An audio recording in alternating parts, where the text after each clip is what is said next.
Cumprimento a todos os meus irmãos com a paz de Jesus. Seja bem-vindo ao estudo da lição da Escola Sabatina, número 2, o amor da aliança. Antes de começar, vamos orar. Pai querido que estás nos céus, me uno aos meus irmãos em oração, em busca de poder, o poder do Espírito Santo para entender a Bíblia. Derrama o Espírito Santo sobre mim e os meus irmãos, em nome de Jesus suplicamos. Amém, Senhor. O amor da aliança. O verso áureo, Jesus respondeu: se alguém me ama, guardará a minha palavra, e o meu Pai o amará, e viremos para ele e faremos nele morada. João 14, 23. Deus quer morar em você. Queridos, nós somos templos do Espírito Santo. O Espírito Santo mora no templo que se chama o nosso corpo. O Espírito Santo habita em nós. Por isso somos participantes da natureza divina. Participantes da natureza divina significa que nós temos Deus vivendo em nós, porque o Espírito Santo é Deus e ele vive em nós. Jesus, ao ir para o céu, ele disse: eu vos enviarei um Consolador, e ele habitará com vocês, estará em vocês, e vos fará lembrar de tudo que eu tenho dito e ensinado. O Espírito Santo, portanto, é Jesus vivendo em você, porque o Espírito Santo é o representante de Jesus na terra, despojado da personalidade humana. Alguns ensinam que a palavra grega HP ou ágape se refere ao amor exclusivo de Deus, enquanto outros termos como filéu seriam associados a tipos inferiores de amor. Mas, quando estudamos a Bíblia, descobrimos que não é bem assim. Uma análise mais atenta do amor de Deus nas Escrituras revela que essas ideias, o termo grego ágape, não se refere apenas ao amor de Deus, mas também ao amor humano, às vezes até mesmo ao amor humano mal orientado, conforme diz 2 Timóteo 4,10. Em segundo lugar, nas Escrituras, vários outros termos, além de ágape, são empregados para descrever o amor de Deus. Por exemplo, Jesus disse: o próprio Pai os ama, e ali o termo grego é filéu, visto que vocês me amam. E o termo grego é filéu, João 16, 27. O termo grego filéu é usado para indicar não apenas o amor humano, mas também o amor de Deus pelos seres humanos. Assim, nesse caso, filéu não se refere a um tipo inferior de amor, mas ao próprio amor de Deus. As Escrituras também ensinam que o amor de Deus não é unilateral por seus filhos, mas profundamente relacional. Faz diferença para o Senhor se os seres humanos refletem ou não seu amor de volta tanto para Ele quanto para os outros. O amor de Deus derramado em nosso coração fará com que nós amemos a Deus sobre todas as coisas e ao próximo como a nós mesmos. Aleluia! Na parte de domingo, o eterno amor de Deus. As Escrituras são claras. Deus ama a todos. O verso mais conhecido da Bíblia é João 3,16. Você o sabe de cor. Deveríamos decorar este verso, porque Deus amou o mundo de tal maneira que deu seu Filho unigênito, para que todo aquele que nele crê não pereça, mas tenha vida eterna. Este verso da Bíblia é a síntese do plano da salvação. Se toda a Bíblia fosse tirada de você, e você só tivesse esse verso de João 3,16, tenha certeza que milhares e milhares se converteriam a Deus unicamente através desse verso, porque ele é o resumo de todo o plano da salvação. Abra sua Bíblia agora em Salmos 33, vamos ler o Salmos 33 e o verso 5. Ele ama a justiça e o juízo, a terra está cheia da bondade do Senhor. Deus ama a justiça e o juízo, e a terra está repleta da bondade do Senhor, porque Deus é bom. Lemos também no Salmo 145, Salmo 145, vamos ver o verso 9. O Senhor é bom para todos e as suas misericórdias são sobre todas as suas obras.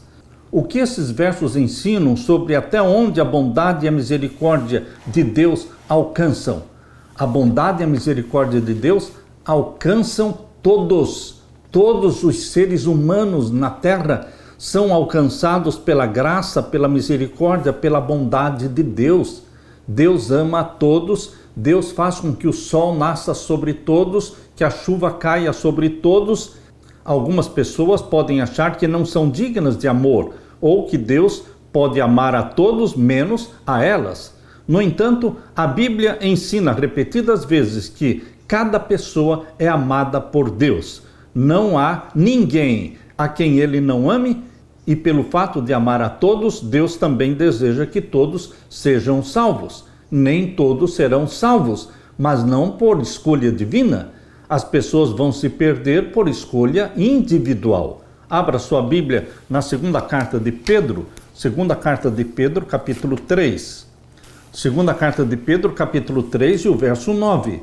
O Senhor não retarda a sua promessa, ainda que alguns a tenham por tardia, mas é longânimo para convosco, não querendo que alguns se percam, senão que todos venham ao arrependimento. Esta é a vontade de Deus, que todos se arrependam, que todos se salvem. Mas então por que é que a maioria do mundo vai se perder? Porque a maioria não se arrepende dos seus pecados, a maioria não confessa os seus pecados, a maioria não rompe com os seus pecados. Na Bíblia também podemos ler a primeira carta de Timóteo. Abra sua Bíblia na primeira carta de Timóteo, vamos ver então o capítulo 2 e o verso 4. Que quer que todos os homens se salvem e venham ao conhecimento da verdade. Quantos Deus quer que se salvem? Todos. Que quer que todos os homens se salvem e venham ao conhecimento da verdade. Aqui diz o capítulo 2, verso 2. Porque isto é bom e agradável diante de Deus, nosso Salvador, que quer que todos os homens se salvem e venham ao conhecimento da verdade. Verso 5. Porque há um só Deus e um só mediador entre Deus e os homens, Jesus Cristo, o homem, o qual se deu a si mesmo em preço de redenção por todos, para servir de testemunho ao seu tempo. Meu querido irmão, Deus quer que todos se salvem, mas Deus proveu um caminho para o céu, e esse caminho se chama Jesus. Há um só Deus e um só mediador entre Deus e os homens. Não existem centenas de santos que podem ser mediador seu e meu. Não, só existe um mediador, que é Jesus Cristo, o Filho de Deus, que morreu por você e por mim. Ele é o único caminho que nos leva para o céu. Por isso, fica claro na Bíblia que Deus quer que todos se salvem, mas pelo caminho provido por Deus. E esse caminho se chama Jesus Cristo. Lemos também em Ezequiel capítulo 33. Ezequiel capítulo 33 e o verso 11. Diz-lhes: vivo eu, diz o Senhor Jeová, que não tenho prazer na morte do ímpio. Deus deixa claro, não tenho prazer na morte do ímpio, quero que todos se salvem. Mas a salvação é um plano que eu criei, e o Salvador é o Messias que eu providenciei, Jesus Cristo, o Filho de Deus. Este é o caminho, a verdade e a vida, e ninguém vai ao céu, senão por Jesus Cristo. Diz-lhes: vivo eu, diz o Senhor Jeová, que não tenho prazer na morte do ímpio, mas em que o ímpio se converta do seu caminho e viva. Convertei-vos dos vossos maus caminhos, pois por que razão morrereis, ó casa de Israel? O desejo de Deus é a conversão e salvação. Os que se perderem, se perderão por livre e espontânea vontade, livre e espontânea decisão, não por determinação de Deus. O verso que vem depois de João 3,16 diz assim: Deus enviou seu Filho ao mundo, não para que condenasse o mundo, mas para que o mundo fosse salvo por ele. João 3,17. Se dependesse unicamente de Deus, todos aceitariam seu amor e seriam salvos. Mas ele não força o seu amor sobre ninguém. Podemos aceitá-lo ou podemos rejeitá-lo. E mesmo que muitas pessoas rejeitem o amor de Deus, Deus nunca deixará de amá-las, Porém, não basta Deus amar você, você precisa amar a Deus. Em Jeremias 31:3, o Senhor diz ao seu povo: com amor eterno te amei, por isso com bondade te atraí. Em outras palavras, a Bíblia ensina repetidamente que o amor de Deus dura para sempre. O amor de Deus nunca acaba, é eterno. Isso é algo difícil para nosso entendimento. Por quê? Já que muitas vezes nós, em nosso amor humano e falho, deixamos de amar as pessoas que um dia amamos. Mas assim não é com Deus. O amor de Deus é eterno. Ele nos ama mesmo quando pecamos contra Ele. Ele nos ama mesmo quando damos as costas para Ele. Mas, meu querido irmão, o amor de Deus não basta para nos salvar. Nós precisamos amar a Deus. Se o amor de Deus é eterno e Ele ama a todos, por que então tantos vão se perder? Porque o plano da salvação é um sistema de amor recíproco. Nós o amamos porque Ele nos amou primeiro, mas precisa haver esta reciprocidade entre Deus e você. Ele nos amou primeiro, Ele tomou a iniciativa, mas precisa haver uma reciprocidade da sua parte. Você precisa amar a Deus, aceitar a Jesus como Salvador, confessar a Ele os seus pecados. Aleluia! Na parte de segunda-feira, o amor da aliança. A Bíblia frequentemente retrata o relacionamento de amor especial que Deus tem conosco, usando metáforas ligadas à família, como o amor entre marido e mulher, ou o amor de uma mãe para com o filho. Essas metáforas são usadas para descrever o relacionamento de Deus e o povo da aliança. Essa é uma relação de amor pactual, que envolve não apenas o amor de Deus por seu povo, mas também expectativas de que as pessoas aceitem esse amor e, em contrapartida, amem o Senhor e amem uns aos outros também. Vamos ler agora Deuteronômio capítulo 7. Deuteronômio capítulo 7, vamos ver os versos 6 a 9. Leia comigo.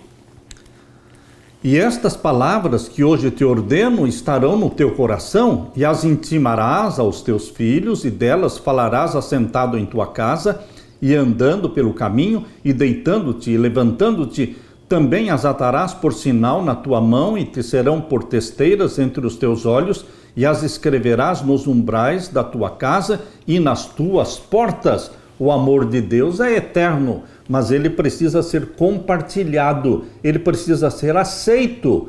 O pai e a mãe precisam ser inundados, impregnados do amor de Deus, partilhar este amor com seus filhos. É exatamente o que Deus está falando em Deuteronômio 7, verso 6. Estas palavras que hoje te ordeno estarão no teu coração e as intimarás aos teus filhos. Você e eu, como pais, precisamos ensinar aos nossos filhos, assentado em casa, andando pelo caminho, ao se deitar, ao se levantar, no culto da manhã, no culto da noite. Deus precisa ser louvado e honrado em nossos lares. A Bíblia precisa ser lida, as histórias da Bíblia precisam ser contadas para as nossas crianças desde bebezinhos. Desde criancinhas recém-nascidas, já precisam ouvir as historinhas da Bíblia. O Espírito Santo se encarrega de gravar essas mensagens celestiais na mente das crianças. E aqui diz, verso 8, também as atarás por sinal na tua mão e te serão por testeiras entre os teus olhos. Quando você estiver trabalhando, quando você estiver andando na rua, você tem as verdades de Deus gravadas na sua mente. E as escreverás nos umbrais da tua porta. Nossa casa tem que ser consagrada a Deus. O sangue do Cordeiro precisa ser colocado nas portas dos lares dos filhos de Deus. O sangue do Cordeiro na sua porta representa a salvação para você e para os seus filhos e se torna algo público. Todos saberão que ali, naquela casa, naquele lar, o nome de Deus é honrado. Jesus Cristo é o Salvador daquela família. Em Deuteronômio 7:9, descreve um tipo especial de amor que Deus tem pelo povo da aliança, um relacionamento que depende em parte da fidelidade deles. O amor de Deus não é condicional, mas a relação de aliança com seu povo é condicional. A palavra hebraica recede que geralmente é traduzido como misericórdia ou amor leal, ilustra o aspecto do amor divino relacionado à aliança. O termo hesed refere-se à lealdade e ao amor inabalável por outra pessoa dentro de uma relação de amor recíproco. Além disso, hesed sugere que alguém inicia esse relacionamento com a expectativa de receber o mesmo em retorno. A palavra hesed de Deus, o seu amor, é extremamente confiável, constante, duradouro. No entanto, ao mesmo tempo, a recepção dos benefícios do hesed é condicional, pois depende da disposição do povo em obedecer e cumprir seu papel dentro desse relacionamento. Queridos, Deus nos ama. Independente de sermos obedientes ou desobedientes, Ele nos ama. Mas a salvação depende de uma reciprocidade, um relacionamento de fé, de confiança no Deus que nos ama e já provou que nos ama, dando o seu Filho para morrer por nós. O constante amor divino é a base dos relacionamentos humanos e jamais conseguiremos igualar esse amor. Deus não apenas nos concedeu a existência por sua vontade, mas também em Cristo Ele se entregou por nós. Sem dúvida, a maior expressão do amor de Deus foi revelada quando o Senhor se humilhou, tornando-se obediente até a morte e morte de cruz. Foi Deus que se tornou em carne e humilhou-se, assumindo a forma humana e morrendo a morte na cruz. Essa é a maior revelação do amor de Deus. Deus se tornando carne e vivendo entre nós e morrendo na cruz por você e por mim. O que mais poderia Deus ter feito que Ele não fez? Ele fez tudo. Agora, o amor de Deus é inquestionável, eterno, mas precisa ser correspondido. O amor da aliança exige uma reciprocidade. Você ama a Jesus? Você ama a Deus? Jesus perguntou para Pedro: você me ama? Você me ama? Você me ama?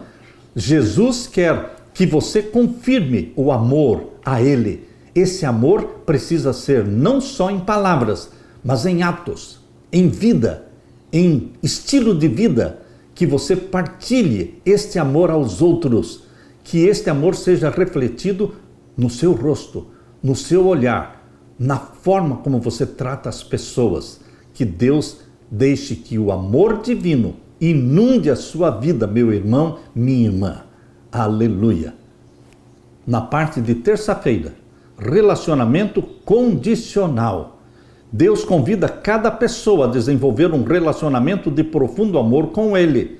Aqui diz em Mateus capítulo 22, abra sua Bíblia. Mateus capítulo 22, vamos ver o verso 1 a 14. Nessa parábola contada por Jesus, fica claro de que Deus toma a iniciativa de preparar a festa de casamento do filho, e Deus toma a iniciativa de convidar os convidados, e Deus toma a iniciativa de prover a vestimenta para a festa nupcial. Deus tomou a iniciativa e fez os preparativos, mas precisa haver reciprocidade. As pessoas precisam aceitar o convite de Deus. Caso contrário, vão se perder. A Bíblia diz aqui em Mateus 22, 1 em diante: então Jesus, tomando a palavra, tornou a falar-lhes em parábolas, dizendo: o reino dos céus é semelhante a um certo rei. Este rei representa Deus o Pai, que celebrou as bodas do seu filho. Este filho é Jesus Cristo. E enviou os seus servos. Que servos? Os profetas, a chamar os convidados para as bodas, e estes não quiseram vir. Quem foram os primeiros convidados e que não quiseram vir à festa de casamento das bodas do Filho de Deus? O povo judeu. Os primeiros a serem convidados e os primeiros a rejeitarem. Verso 4. Depois enviou outros servos, dizendo: dizei aos convidados: eis que eu tenho o meu jantar preparado, os meus bois cevados, já mortos, e tudo está pronto, vinde às bodas. Porém, eles, não fazendo caso, foram um para o seu campo, outro para o seu comércio. Meu querido irmão, os judeus desprezaram o convite de Deus, rejeitaram o Filho de Deus como Messias. E aqui diz o verso 6, e outros, apoderando-se dos servos, os ultrajaram e mataram. Não mataram somente os servos, mas mataram o próprio Filho de Deus. Verso 7. E o rei, tendo notícia disto, encolerizou-se e, enviando seus exércitos, destruiu aqueles homicidas e incendiou a sua cidade. 39 anos depois da morte de Jesus Cristo, exatamente no ano 70, a cidade foi incendiada, o templo foi destruído e o povo judeu foi espalhado pela terra. Cumpriu-se aquilo que foi dito na parábola. Aqui diz: e o rei, tendo notícia disto, encolerizou-se, enviando os seus exércitos, destruiu aqueles homicidas e incendiou a sua cidade. Então diz aos servos: as bodas, na verdade, estão preparadas, mas os convidados não eram dignos. Ou seja, o povo de Israel foi rejeitado como nação, não como indivíduos, mas como nação foram rejeitados. E depois as saídas dos caminhos, e convidai para as bodas a todos os que encontrardes. Agora o convite se estendeu para os gentios, para todas as nações gentias. Você e eu fomos alcançados pelo convite da salvação feito por Deus, porque o convite foi estendido a todas as nações da terra. E o verso 10, e os servos saindo pelos caminhos ajuntaram todos quantos encontraram, tanto maus como bons, e a festa nupcial foi cheia de convidados. Então, a rejeição do Messias não frustrou os planos de Deus. Deus é soberano. O plano que ele traçou de nos salvar vai se concretizar. O plano A de Deus era salvar a humanidade usando a nação de Israel como exemplo de uma nação que ama a Deus e que guarda os seus mandamentos. Mas a nação de Israel falhou no cumprimento do seu dever. Agora entrou em vigor o plano B de Deus, que é o Israel espiritual. Todas as nações da terra, todos aqueles que invocarem o nome de Jesus Cristo serão salvos. E este Israel espiritual do Novo Testamento é formado por todos os gentios e também por judeus que abraçarem individualmente a Jesus como Salvador. Mas a festa vai acontecer. O plano da salvação está se tornando realidade. E aqui diz o capítulo 22, verso 11. E o rei, entrando para ver os convidados, viu ali um homem que não estava trajado com vestido de núpcias. Ou seja, alguém que está querendo ir para o céu sem a justiça pela fé em Jesus Cristo. Sem justificação pela fé em Jesus Cristo, sem vestir as vestimentas brancas da justiça de Cristo, não podemos entrar no céu. Não existe salvação pelas obras. Ou você aceita Jesus como Salvador, como mediador, ou então você não terá entrada no reino de Deus. A veste provida pelo Deus Pai para todos os salvos é a vestimenta da justiça de Cristo. Ela foi tecida nos teares do céu e não existe nenhum fio de justificação pelas obras. É 100% justificação pela fé. E disse-lhe: amigo, como entraste aqui não tendo vestido nupcial? E ele emudeceu.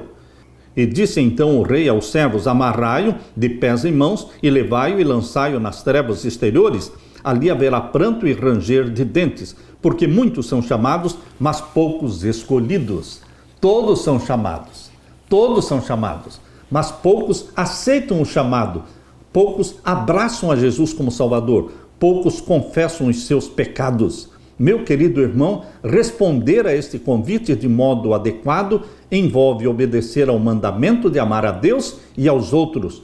Para desfrutar os benefícios desse relacionamento com Deus, precisamos aceitar voluntariamente o seu amor. Em Oséias capítulo 9, verso 15, abra sua Bíblia. Leia comigo, Oséias capítulo 9, verso 15.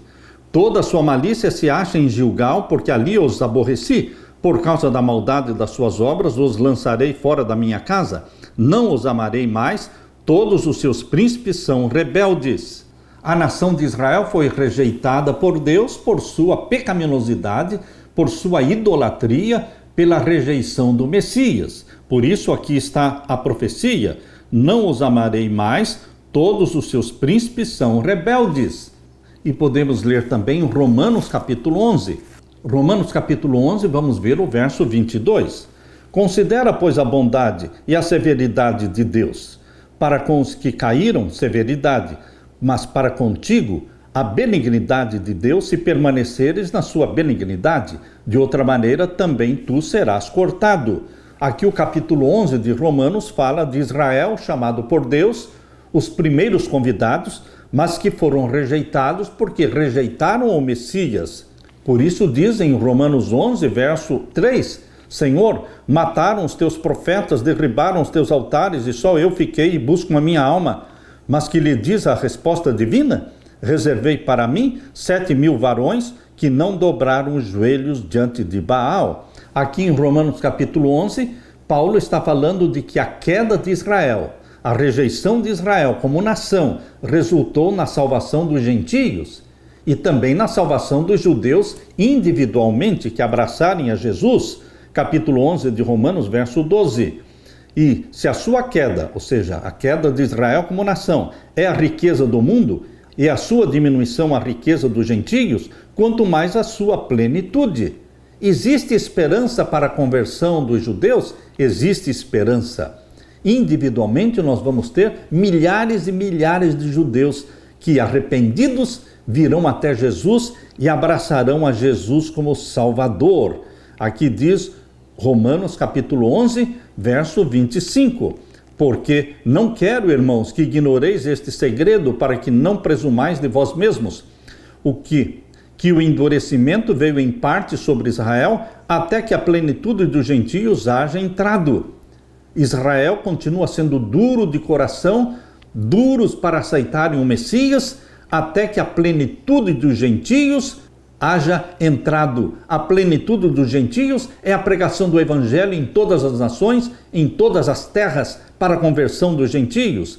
E agora, quando o Evangelho for pregado no mundo todo, Deus vai dedicar um tempo especial para os judeus, para que milhares de judeus também sejam salvos. Verso 26, e assim todo Israel será salvo, como está escrito, de Sião virá o libertador e desviará de Jacó as impiedades. Verso 28, assim que, quanto ao Evangelho, são inimigos por causa de vós, mas, quanto à eleição, amados por causa dos pais. Porque os dons e a vocação de Deus são sem arrependimento. Ele chamou Israel, Israel rejeitou o Messias, mas Deus ainda tem graça que salva o judeu que abraça a Jesus como Salvador. Porque Deus chamou e o chamado de Deus é sem arrependimento. Verso 30. Porque assim como vós também antigamente fostes desobedientes a Deus, falando dos gentios, mas agora alcançastes misericórdia pela desobediência deles, dos judeus, assim também estes, ou seja, os judeus, que agora foram desobedientes, para também alcançarem misericórdia pela misericórdia a vós demonstrada. Porque Deus encerrou a todos, judeus e gentios, debaixo da desobediência, para com todos usar de misericórdia. Convido você também para ler Judas, verso 21. Conservai-vos a vós mesmos no amor de Deus, esperando a misericórdia de nosso Senhor Jesus Cristo para a vida eterna. Os benefícios do relacionamento de amor com Deus estão condicionados à resposta humana ao amor de Deus. No entanto, não devemos cometer o erro de pensar que Deus deixa de amar alguém. Seu amor é eterno. É verdade que em Oséias 9,15, Deus diz a respeito do seu povo, não os amarei mais. Contudo, é importante lembrar que mesmo no livro de Oséias, ele declara sobre o seu povo, eu os amarei com generosidade. Oséias 14,4. Portanto, Oséias 9,15 não pode significar que Deus deixa de amar completamente seu povo. Em vez disso, esse verso deve se referir à condicionalidade de algum aspecto ou benefício específico do relacionamento de amor com Deus. Jesus disse aos seus discípulos, aquele que tem os meus mandamentos, eu os guarda, esse é o que me ama, e aquele que me ama será amado por meu Pai, e eu também o amarei e me manifestarei a ele. João 14:21. É condicional. Amar a Jesus Cristo é obedecer os mandamentos de Deus. E quando nós amamos e guardamos os mandamentos de Deus, nós estamos dando evidência de que amamos a Deus. Jesus disse aos discípulos, aquele que tem os meus mandamentos, eu os guardo. Esse é o que me ama. Não é somente conhecer os mandamentos. Não é somente aceitar a Jesus como Salvador. Tem que ter uma reciprocidade em obediência àquele que tem os meus mandamentos, eu os guardo. Esse é o que me ama. Deus não quer amor de palavras somente, Deus quer amor de vida, ações. É um estilo de vida obediente a Deus.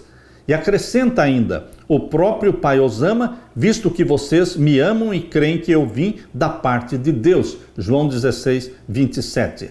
A manutenção dos benefícios do relacionamento salvífico com Deus depende de aceitarmos seu amor, o que envolve a disposição de sermos veículos desse amor. Isso não significa que o amor de Deus acaba. Não podemos impedir que o sol brilhe, mas podemos evitar os seus raios, escondendo-nos dos raios do sol. Não podemos deter o amor eterno de Deus, mas podemos, em última instância, rejeitar um relacionamento com Ele e assim nos desligar daquilo que Deus oferece, especialmente a promessa da vida eterna. Queridos, o amor de Deus é eterno, ele existe, ele é real, mas ele precisa ser aceito. Tem que haver reciprocidade. Por isso Jesus disse: se me buscardes, me achareis, quando me buscardes de todo o coração. É óbvio que Deus nos busca. É óbvio que Deus veio em busca de Adão e Eva quando pecaram no Jardim do Éden. É óbvio que Deus está nos buscando quando enviou seu Filho como bom pastor, que veio em busca da ovelha perdida. Ele está nos buscando, mas a ovelha precisa aceitar o bom pastor, aceitar que ele a tome nos braços e leve-a de volta para o curral, o redil do bom pastor. Meu querido irmão, essa reciprocidade da sua parte, da minha parte, é indiscutível e muitos vão se perder porque não correspondem a esse amor eterno de Deus. Deus busca relacionamento com aqueles que Ele quer salvar. Ele quer intimidade, amizade, diálogo, conversa. É o caminhar juntos, é o ser amigo de Deus como Enoque, amigo de Deus como Abraão, andar com Deus, abrir o coração a Ele e partilhar este Deus de amor com todas as pessoas que cruzam o nosso caminho. Que você e eu sejamos uma expressão pública do amor de Deus. Aleluia! Na parte de quarta-feira, misericórdia perdida. O amor de Deus é eterno, sempre imerecido, no entanto, podemos aceitá-lo ou rejeitá-lo, mas isso ocorre apenas porque Deus nos ama voluntariamente com seu amor perfeito e eterno, antes mesmo de fazermos qualquer coisa. Jeremias 31:3. Nosso amor por Deus é uma resposta ao que já recebemos, mesmo antes de pedirmos. Ele amou primeiro. A iniciativa foi de Deus. Abra sua Bíblia na primeira carta de João, capítulo 4, vamos ver os versos 7 a 20. Leia comigo. Amados, amemo-nos uns aos outros, porque o amor é de Deus e qualquer que ama é nascido de Deus e conhece a Deus. Mas precisamos nos amar e precisamos amar a Deus. Aquele que não ama não conhece a Deus, porque Deus é amor. Nisto se manifestou o amor de Deus para conosco, que Deus enviou seu Filho unigênito ao mundo, para que por ele vivamos. Nisto está o amor, não em que nós tenhamos amado a Deus, mas em que ele nos amou a nós e enviou seu Filho para propiciação pelos nossos pecados. Amados, se Deus assim nos amou, também devemos nos amar uns aos outros. Ninguém jamais viu a Deus. Ninguém jamais viu a Deus. Isto está claro na Bíblia. Quando fala ninguém jamais viu a Deus, está se referindo ao Pai, porque o único rosto divino que nós conhecemos é o do Filho. Se nós amarmos uns aos outros, Deus está em nós, e em nós é perfeito o seu amor. Nisso conhecemos que estamos nele, e ele em nós, pois que nos deu do seu Espírito. Quando amamos a Deus, é porque o Espírito Santo de Deus veio habitar em nós e derrama sobre você o amor divino. Verso 14. E vimos e testificamos que o Pai enviou seu Filho para Salvador do mundo. Qualquer que confessar que Jesus é o Filho de Deus, Deus está nele e ele em Deus. E nós conhecemos e cremos no amor que Deus nos tem. Deus é amor, e quem está em amor está em Deus e Deus nele.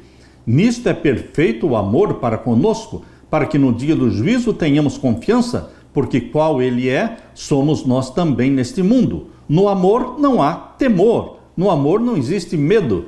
Antes, o perfeito amor lança fora o medo, o temor. Porque o temor, ou seja, o medo, tem consigo a pena. E o que teme não é perfeito em amor. Nós o amamos porque ele nos amou primeiro.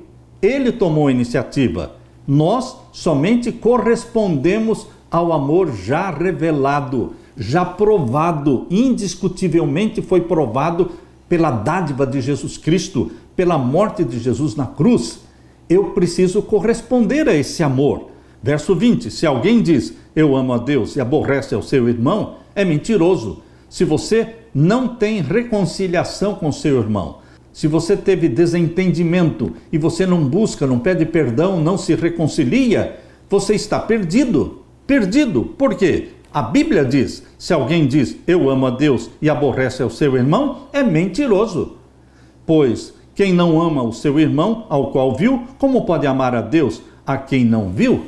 Meu querido irmão, o amor de Deus sempre vem em primeiro lugar. Se ele não nos amasse primeiro, não poderíamos amá-lo em retorno. Embora Deus nos tenha criado com a capacidade de amar e ser amado, ele próprio é a base e a fonte do amor. No entanto, temos a escolha de aceitar esse amor e em seguida refleti-lo na vida. Essa verdade é exemplificada na parábola do servo que não queria perdoar. Ora, aquele servo que foi perdoado, mas não queria perdoar ao seu amigo, então o seu perdão foi anulado. Abra sua Bíblia e veja essa história em Mateus capítulo 18, os versos 23 a 35. Por isso o reino dos céus pode comparar-se a um certo rei, o rei aqui é Deus, que quis fazer contas com os seus servos. E começando a fazer contas, foi-lhe apresentado um que lhe devia 10.000 talentos. O que significa isso? 10.000 talentos significa uma dívida impagável. Uma dívida que levaria pelo menos 200.000 anos de trabalho para ser pago. Quem viveria 200.000 anos para pagar a dívida? Isso era impagável. Isso era impagável, impossível. Mas o rei perdoou este servo que lhe devia 10.000 talentos. E não tendo ele com o que pagar, o seu senhor mandou que ele, sua mulher e seus filhos fossem vendidos com tudo quanto tinha, para que a dívida se lhe pagasse. Então aquele servo, prostrando-se, o reverenciava, dizendo, Senhor, seja generoso para comigo e tudo te pagarei. Então o senhor daquele servo, movido de íntima compaixão, soltou e perdoou-lhe a dívida. Isso é graça divina. Ele se propôs a pagar, só pediu tempo, mas ele não sabia o que estava falando. Era impossível pagar essa dívida.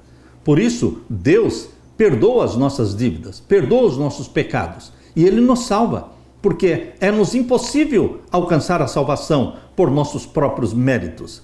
E este servo foi então perdoado por esta dívida de 10.000 talentos. Agora, veja o que aconteceu em seguida. Verso 28, saindo, porém, aquele servo, encontrou um dos seus conservos que lhe devia 100 dinheiros, 100 denários. Ou seja, era uma dívida pequena em comparação com a dele que foi perdoada. E lançando mão dele, sufocava-o, dizendo, paga-me o que me deres. Então o seu companheiro, prostrando-se aos seus pés, rogava-lhe, dizendo, seja generoso para comigo e tudo te pagarei. Ele, porém, não quis, antes foi encerrá-lo na prisão até que pagasse a dívida.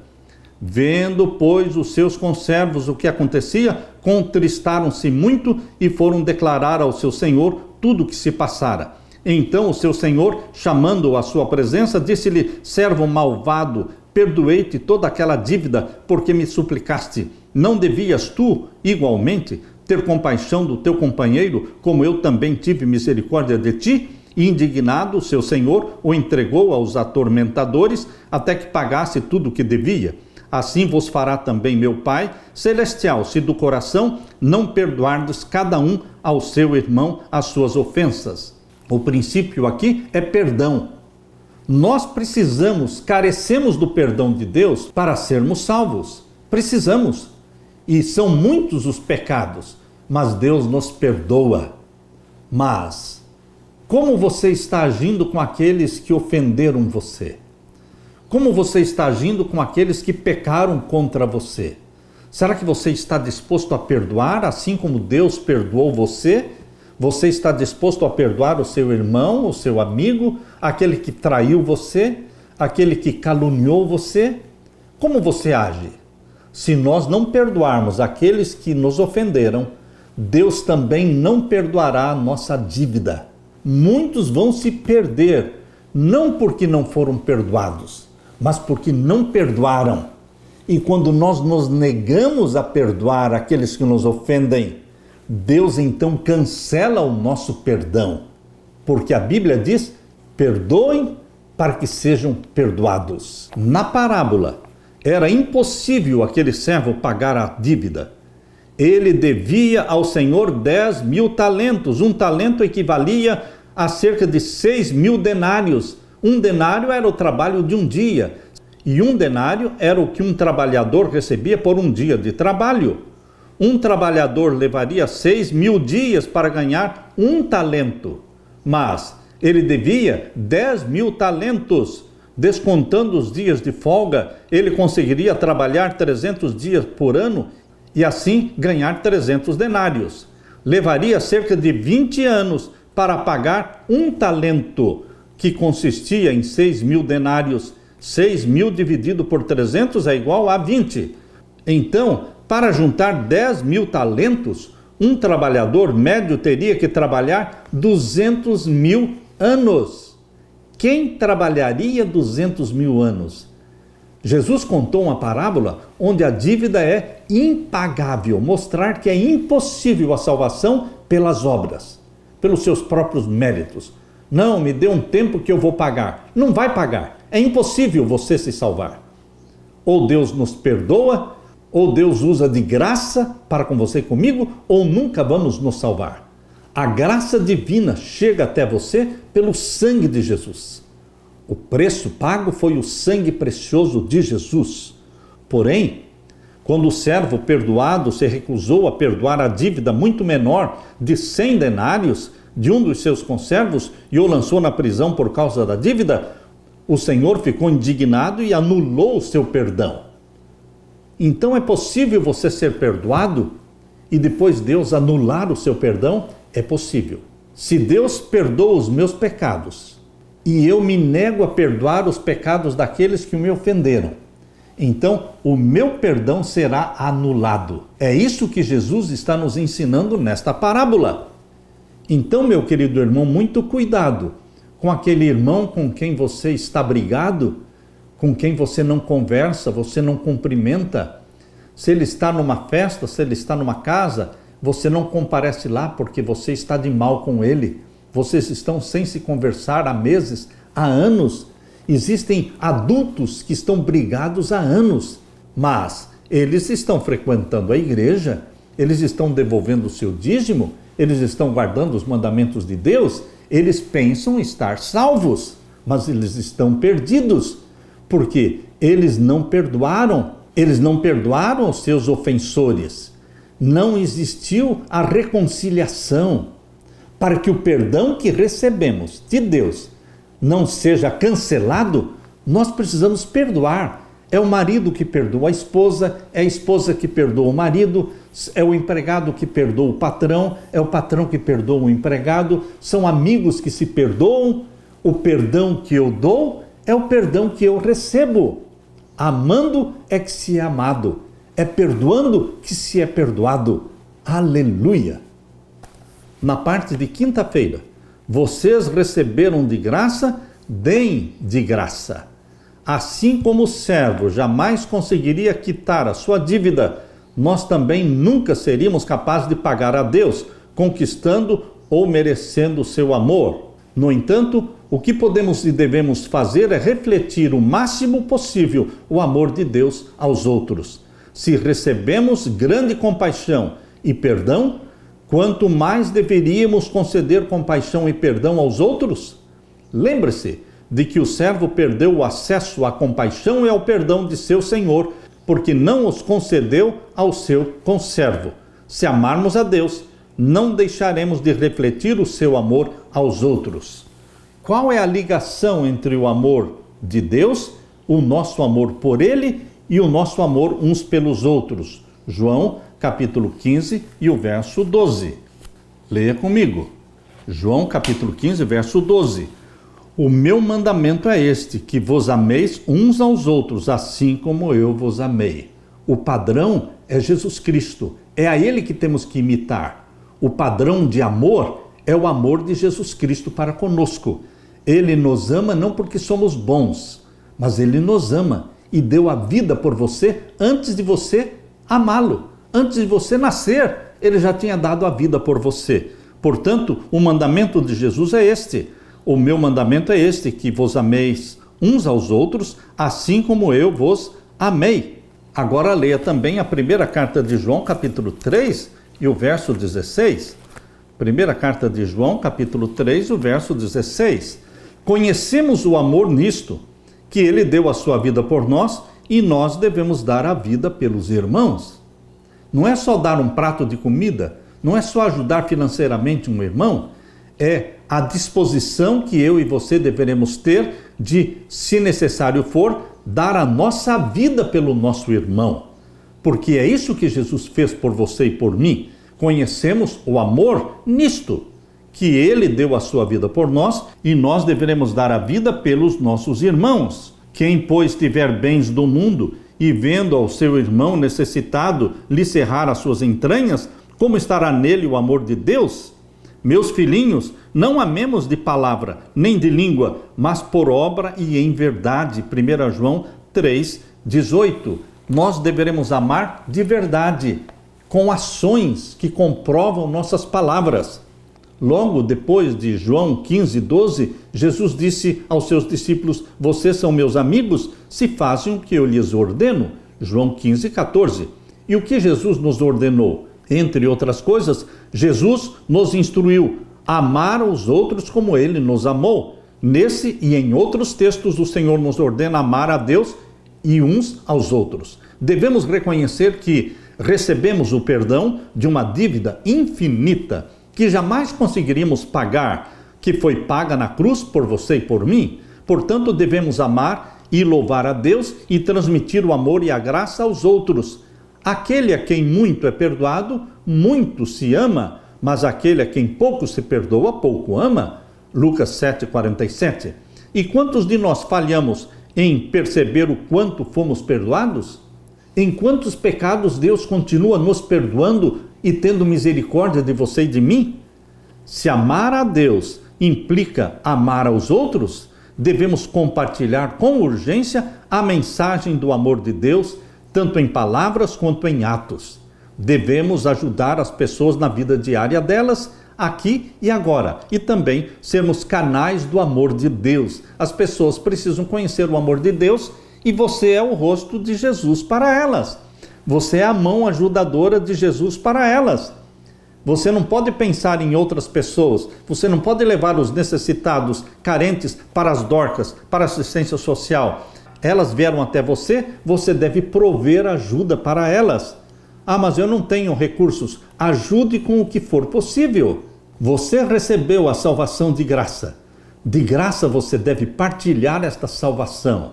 Meu querido irmão, nós devemos levar as nossas necessidades a Jesus Cristo. Levar a Ele as nossas alegrias, também as tristezas, as preocupações e os temores. Deveremos levar tudo para Deus. Você não conseguirá sobrecarregar a Deus, nem deixá-lo cansado. Aquele que conta os fios de cabelo da sua cabeça não é indiferente às necessidades suas e dos seus filhos. Seu coração repleto de amor se internece com nossas tristezas e expressões de pesar. Entregue a Deus todas as coisas que perturbam a sua mente. Nada é grande demais para Deus suportar, pois Ele é quem mantém os mundos e governa o universo. Não há um só capítulo da nossa existência que seja escuro demais para Ele ler, nem dificuldade alguma tão complicada para Ele resolver. Nenhuma calamidade poderá sobrevir ao mais humilde dos filhos de Deus, ansiedade alguma que lhe perturbe a alma, nenhuma alegria que possa ter, nenhuma oração sincera que lhe escape dos lábios, sem que seja observada pelo Pai Celestial ou sem que lhe desperte imediato interesse.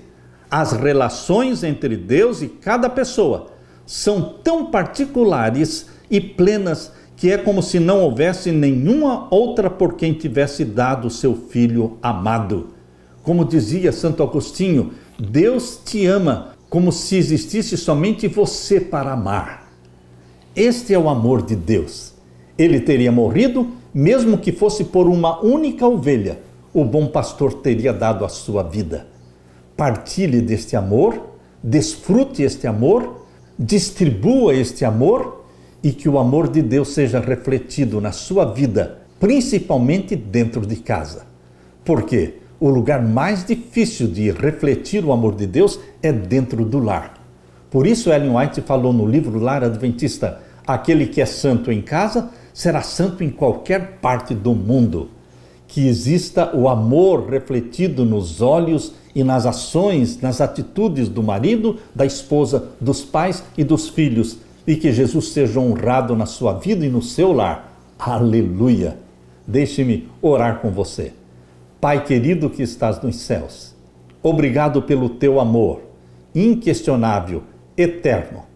Mas ajuda-nos, Pai, a aceitar o teu amor e a refletirmos este mesmo amor na nossa vida familiar e na nossa vida também pública.